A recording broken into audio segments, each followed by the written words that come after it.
সরকারে যেই থাকুক না কেন, টার্গেট শুধু থাকে প্রবাসীদের। কিছুদিন আগে একটা আইন পাস করা হয়েছে, যে কোনো প্রবাসী দুইটা মোবাইল নিতে পারবে, একটা ব্যবহারের আর একটা নতুন।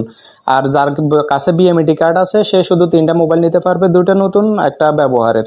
আর যদি তার বেশি নিতে চায় তাহলে তাকে 57% ট্যাক্স প্রদান করে তারপর নিতে হবে। এটা কি রে ভাই? প্রবাসীদের সুযোগ সুবিধা তো কিছুই নেই। প্রবাসীদের বিমানবন্দরের ফেরেশানি এটা বন্ধ নাই, বিমানবন্দরে প্রবাসীদেরকে নানা রকমের হয়রানি এগুলো বন্ধ নাই। টিকিটের দাম সব সময় শুধু ঊর্ধ্বগতিতেই থাকে। এগুলোর দিকে সরকারের নজর নাই। সরকারের নজর শুধু প্রবাসীরা টাকা রুজি করে ওই টাকার ভিতরে, কষ্ট উপার্জিত টাকাগুলোর ভিতরে সবার নজর থাকে। প্রবাসীরা কি দেশের জন্য কিছুই করে না? প্রবাসীদের কি দেশের কোনো সুযোগ সুবিধা পাওয়ার কোনো অধিকার নাই নাকি? এটা আসলে মাথায় আসে না। সরকার যেই থাকুক না কেন টার্গেট রাখে শুধু প্রবাসীদের, শুধু টাকাটার দিকেই। যে কোনো প্রবাসী দেশে যাবে, সে 2, 4, 5 বছর পরে দেশে যাওয়ার কি শুধু 2 মাসের জন্য ছুটিতে যাবে? কোনো প্রবাসী কি 2 মাসের জন্য দেশে যায়? যে 2 মাস পরে সে যদি দেশে যায় তার হাতের ব্যবহারে ফোনটা রেজিস্ট্রেশন করতে হবে, তাও আবার ওই যে 57% ট্যাক্স দিয়ে? এটা কোনো কথা? এটা কোনো যুক্তিসম্মত কোনো আইন নাকি? দেশের আসলে আইন কানুন আছে নাকি? এটা যা যার মন মতো করে আইন কানুন প্রয়োগ করে, এটা আসলে জানি না। তো যে কোনো প্রবাসী যদি দেশে যায়, হাতে মোবাইল যেটা নিয়ে যাবে ওই মোবাইলটা তার পরিবারকেও দিয়ে আসতে পারবে না, রেজিস্ট্রেশন করাতে হবে 2 মাস পর।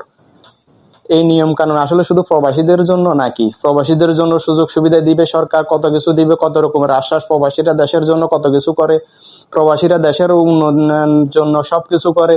প্রবাসীদের রেমিটেন্সের দেশের অর্থনৈতিক চাকা ঘুরে। এত রকমের সান্ত্বনা দেওয়ার পর প্রবাসীদের জন্য আপনারা কি করেন?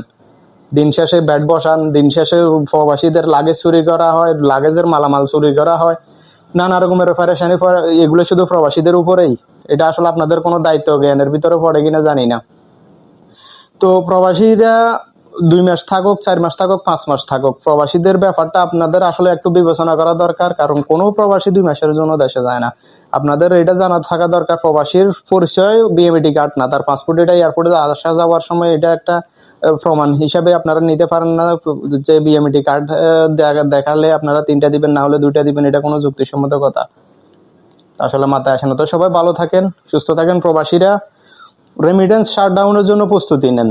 প্রবাসীদের অধিকার প্রবাসীরাই আদায় করে নিতে হবে, না হলে কেউ প্রবাসীদের পক্ষে কথা বলবে না। শুধু টেলিভিশনের সামনে আইসা 2-1টা কথা বলবে, তারপর দেখবেন আর নাই। প্রবাসীদের সবাই শুধু লুটপাট করে খাওয়ার চিন্তা ভাবনা করে। প্রবাসীরা প্রস্তুতি নেন, রেমিটেন্স শাটডাউনের প্রস্তুতি নেন। যদি কোনো একটা ভালো, যদি আমরা যদি ফলাফল যদি না পাই, এই সিদ্ধান্ত যদি কোনো রকম পরিবর্তন না হয়, আবার বড় রেমিটেন্স শাটডাউন হবে, বৈধ পথে রেমিটেন্স শাটডাউন হবে। সবাই হুন্ডির দিকে ঝুঁকবে।